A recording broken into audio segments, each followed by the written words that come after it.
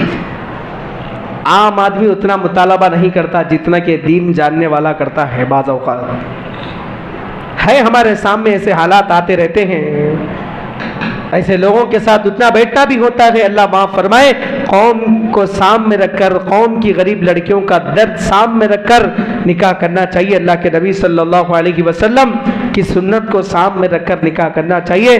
اگر ہم نکاحوں کے خرافات کے اندر مبتلا ہو گئے، یہودیوں کے خرافات کے اندر، نصرانیوں کے شادیوں کے خرافات کے اندر مبتلا ہو گئے تو ہماری زندگی کامیابی زندگی نہیں ہے۔ نہ اللہ کا ڈر ہماری شادیوں میں، نہ اللہ کے رسول کا ڈر، نہ قبر کا ڈر، نہ حشر کا ڈر، نہ پل صراط کا ڈر، نہ میزان کا ڈر۔ علامہ اقبال نے کہا تھا، یہ مسلمان ہے جنہیں دیکھ کر شرمائے یہود۔ آج ہم وہ مسلمان ہیں، ہماری شادیاں دیکھ کر یہود و نصارہ شرما رہے ہیں۔ آج ہم وہ مسلمان ہیں، ہماری شادیاں دیکھ کر عیسائی شرما رہے ہیں۔ ہم وہ مسلمان ہیں، ہماری شادیاں دیکھ کر پوری دنیا کے لوگ شرما رہے ہیں۔ شادیوں کے اندر ناچ گانا، شادیوں کے اندر شباب کراب، شادیوں کے اندر ناچ گانے کی محفلیں، شراب و کباب کی محفلیں۔ حد تو یہ ہو گئی کہ چھکوں کو بلا کر مسلمان نچا رہے ہیں، ان کے اوپر پیسے لٹا رہے ہیں۔ اللہ کا ڈر نہیں۔ ہم لوگ علماء ہونے کے باوجود، حفاظ ہونے کے باوجود جب قبرستان میں زیارت کے لیے جاتے ہیں تو آج بھی ہمارے دل کانپنے لگتے ہیں۔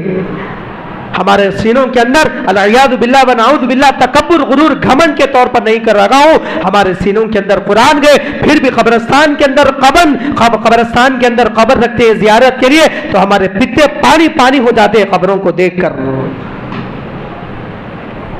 امت میں آج اللہ کا ڈر نہیں رہا، قبر کا ڈر نہیں رہا، آج امت مسلمہ میں اللہ کا خوف نہیں رہا، جو چاہے وہ کیا جا رہا ہے، نہ اللہ کا ڈر، نہ اللہ کے رسول کا ڈر۔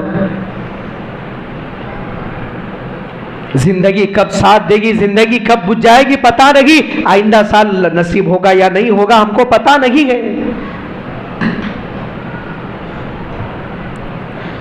مولانا عاقل صاحب رحمۃ اللہ علیہ اکثر یہ واقعہ بیان کیا کرتے تھے اپنے بیان کے اندر۔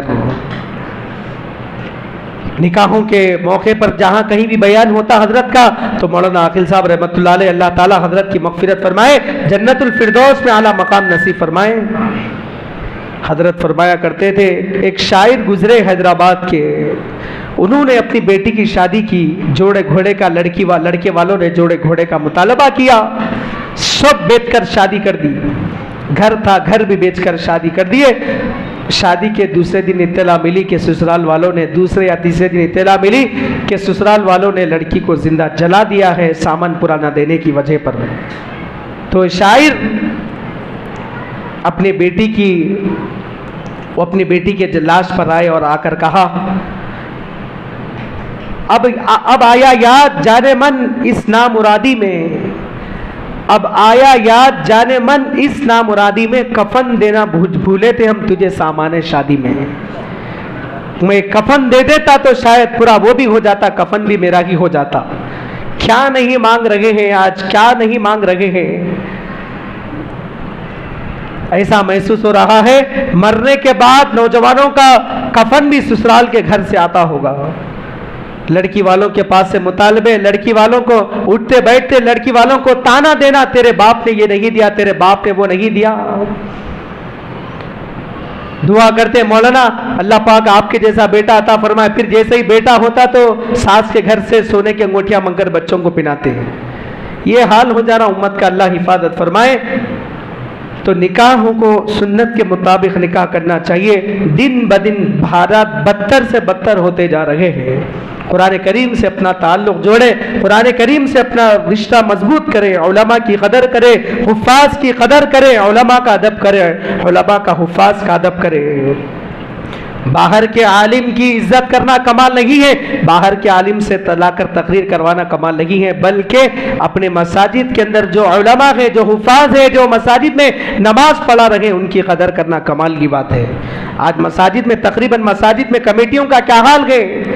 افسوس کہ آج مساجد پر تقریباً نادانوں کا قبضہ ہے، مساجد پر جاہلوں کا، پڑھے لکھے جاہلوں کا قبضہ ہے مساجد پر۔ تو ہم لوگوں کو چاہیے علماء کی قدر کرنا چاہیے، اپنے مسجد کی قدر کرنا چاہیے۔ جس امام کے پیچھے نماز پڑھ رہے ہیں، جس امام کے پیچھے نماز پڑھ رہے ہیں، جس عالم کے پیچھے نماز پڑھ رہے ہیں، پہلے اس عالم کی قدر کریں، بعد کے علماء کی بعد میں قدر کریں۔